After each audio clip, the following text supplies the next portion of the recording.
Hello and welcome to the Domestic Workers Chronicles. My name is Lindy Way, the founder of Made for You, the maid of all maids, the domestic of all domestics, the madam of all madams. This is a channel where we talk everything domestic workers, guys. Everything bo auntie, everything bo madame. Yes, and today I'm continuing with the same topic we had in the previous episodes, where we're talking about this myth, Yahori, Zimbabweans are better workers than South Africans are better than Lesotho is better than Zimbabwe, Malawi is better than Botswana is better than Swaziland. And we sort of want to unbundle that, having been in this space from 2008, we sort of want to sort of unbundle it and understand perhaps where this notion comes from or where the myth comes from, but also share with you our own experiences as to who do we think is a better worker, right? So there is one thing that we also need to acknowledge. We need to acknowledge that for the fact that there is a rumor or a myth about a certain kind of nationality, be it positive or negative, it is informed. It was informed. There's no way that a huge chunk of people can believe that South Africans are this, or Lesotho are this, or Zim are this, or Malawi, if there is no percentage of fact in regards to that. So we spoke about the strengths and weaknesses of South African workers, and we spoke about the strengths and weaknesses of the Lesotho workers. And today I'm going to speak about this one nationality that people actually like to engage on and debate about, which is Zimbabweans. And I'm going to sort of box them with Malawians, so I don't want to separate the two, but I will definitely speak a little bit about Malawians. So majority of our database, as most of you know, Made for You hosts over 100,000 domestic workers in our database. We have placed more than 10,000 domestic workers. We have more than 14 awards in terms of job creation, in terms of innovation, in terms of helping others, social entrepreneurs, so on and so forth. You can visit our website to have a look at these awards. And unfortunately, between 2019 and 2022, because we are an SMMEs, we had actually huge challenges, with me having a terrible accident in 2019 and being incapacitated, and going into 2020 thinking, oh, we're going to recover, and COVID hitting us. So we are at a place where we have grown, we are building better, and we have made a lot of mistakes as a business. We continue making mistakes. We have so many people that support what we do, that love what we do, and some of them might find that, oh, I was not happy because of 1, 2, 3. Please forgive us. We are still babies in this space, in the business space. But in the domestic space, I am a former domestic worker. I worked as a young domestic worker, and I furthered my studies and worked for the bank, finance, and moved on to become an entrepreneur. And little did I know that from a young age, while I was working as a domestic worker, so much would come out of it, and I'll have so much insight into that space. So today we're talking about Zimbabweans. So we have employers and employees and people in general who would say, but Lindiwe, I want a Zimbabwean to work for me. I don't want anyone else. Zimbabweans are the best workers. And you have other South Africans and other nationalities that would say, I don't want a Zimbabwean domestic worker. Why don't you want a Zimbabwean domestic worker? No, because they are using muti, and sometimes they just disappear on you, and they don't tell the truth most of the time, this and that, right? As I said on previous episodes, the fact that there is a myth or a rumor about a certain kind of topic, it is informed. So to a large extent, there are a number of domestic workers within this space that are Zimbabweans that have worked for good employers and have exploited the employers, ran away, stole from them, used muti, went to Zimbabwe, and they kept on saying they are burying their mother 16 times or their father 16 times. So we do know those stories exist, and we do know that you have those domestic workers from Zimbabwe that have indeed came up with these stories and have done these horrible things within this space. But we also need to acknowledge that we also have a majority of Zimbabwean domestic workers that are very good domestic workers, that also, like Lesotho nationals, have left their country due to the economic state of their country and came to South Africa to seek better. And like Lesotho nationals, these ladies have left their children. They left their fathers, their mothers, and everything to seek better in South Africa. So Zimbabwean domestics, when they come to South Africa, their main focus is to ensure that they are here to work. And why those who believe that Zimbabwean domestic workers are better workers, let me tell you why they believe that and how that got informed. Now, let's understand Zimbabwe as a country. Zimbabwe as a country, and during the presidency of Mugabe, the one thing that was encouraged was education.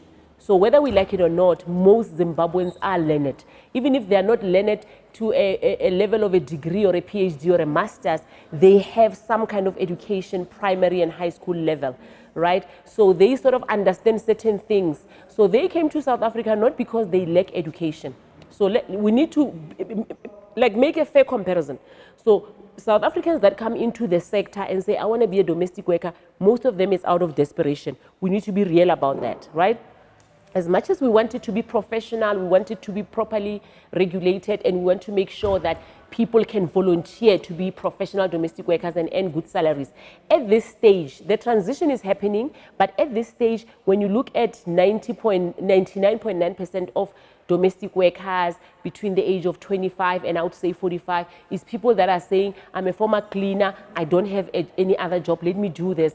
I don't have education, let me do this. Vis-a-vis Zimbabweans. So most Zimbabweans are learned. So most Zimbabweans have some kind of education, because in that country, I understand that education was a compulsory thing. So either they have proper primary school and high school education, some of them, actually most of them would have tertiary. So we had, they would have tertiary level education.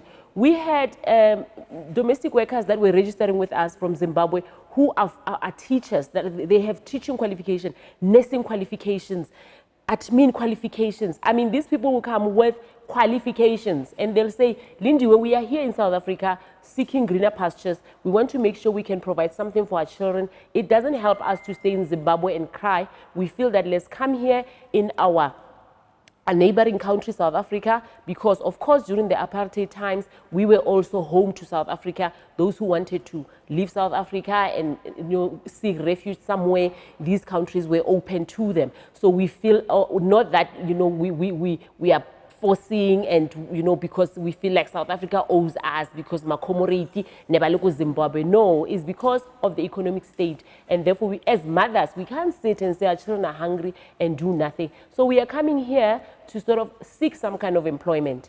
Now you tell them, okay, give me your CV. They give you a very rich CV, right? And that CV will state their experience and it will state their education level. And when you're looking at them and you're looking at their personality, humble and respectful as they are, you get blown away, right? So we have to understand that Zimbabweans are learned. They come here with qualifications, but due to the economic status of their country, they come here to seek refuge and at least to work, to have some kind of work, so that they don't just sit in South Africa without contributing anything towards South Africa or making sure that they earn some kind of salary for their children. And when I speak about contribution, I'm talking about, remember, any nationality that work in South Africa, especially domestic workers, because we also disregard this, they need to be registered for UIF. They need to have SARS. They need to have compensation and injury on duty, COIDA. And those contributions goes directly to government. So as much as sometimes we are conflicted and feel like, oh, they are taking our jobs, they are doing this, we need to understand that when you do that, when you hire a Zimbabwean and you do it right, that Zimbabwean does not only contribute towards your country, but they also are able to make sure they take care of their families in Zimbabwe. So let's get back to the issue. They come here because they want to work. Their focus, their goal is that I am here to work and earn money for my family. I'm not here to make friends. I'm not here to find a husband. I'm not here to sit in the park. I'm not here. So the focus and the objective is sharp and it's clear. So when they come here and they come into your household and they start working, that's what they do. That's their focus, right? They're not here to play around. And remember, when they get that employment, they are not about to leave it, especially if it's a good employment, because madam threw a tantrum. They are not about to leave it because the child was crying too loud. It's all and that for them. Vis-a-vis a South African. A South African can simply say, you know what, Madam Komut, you're stressing me out. I'm leaving. I'm going to my auntie's house next door. Or I'm going to go to Limpopo. I'm going to go to my relative in Soweto. I'm going to go to Cape Town. South Africans have that choice. So that's why sometimes at the back of their mind, they can get away with so much and they can sometimes act a certain way. Now, Zimbabweans are here to work. The focus, I am here to work. I cannot today, because a child was crying too loud, decide to resign, right? So they come here, they work. That is their strength. The second thing about Zimbabwean is that because of the level of education they have, they are socialized, guys. You know, and I need to sit on this point. They are socialized. When you have gone through primary school and gone through high school and gone through tertiary and maybe worked in a corporate or worked anywhere in government, you are socialized. You understand that at primary level, teacher is teacher and then vice principal and principal. You understand at high school, HOD principal, at tertiary, HOD whatnot. So you understand hierarchy because of your level of education. Right? By the time you join a corporate or you join government or you start working in a formal sector, when they say this is your supervisor, this is your manager, this is what, you understand that hierarchy because education affords you that. Right? Now, when you have a domestic worker that is not much educated, but she can do the work, I mean, we don't hire domestic workers because of the level of education. We look at the skill. She can do the work, but sometimes she misses that. She misses that. As much as Lindiwe is younger than me or is black than like me, it does not necessarily mean that we are friends. We still need to maintain employer and employee relationship. Now, Zimbabweans understand that, so they don't cross that line. They always make sure they maintain that employer and employee relationship. Their weakness, quickly.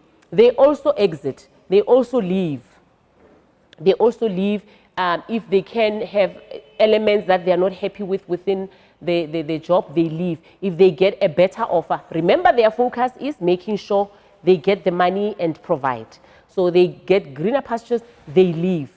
They plan their exit, they don't communicate with you, but the one thing they'll tell you is they will say goodbye.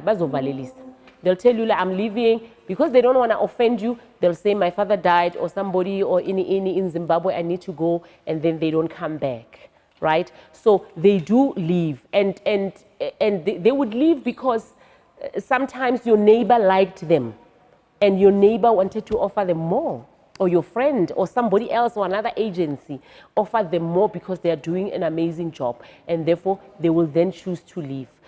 You know, most of them will definitely say goodbye. But I'm emphasizing this before I close.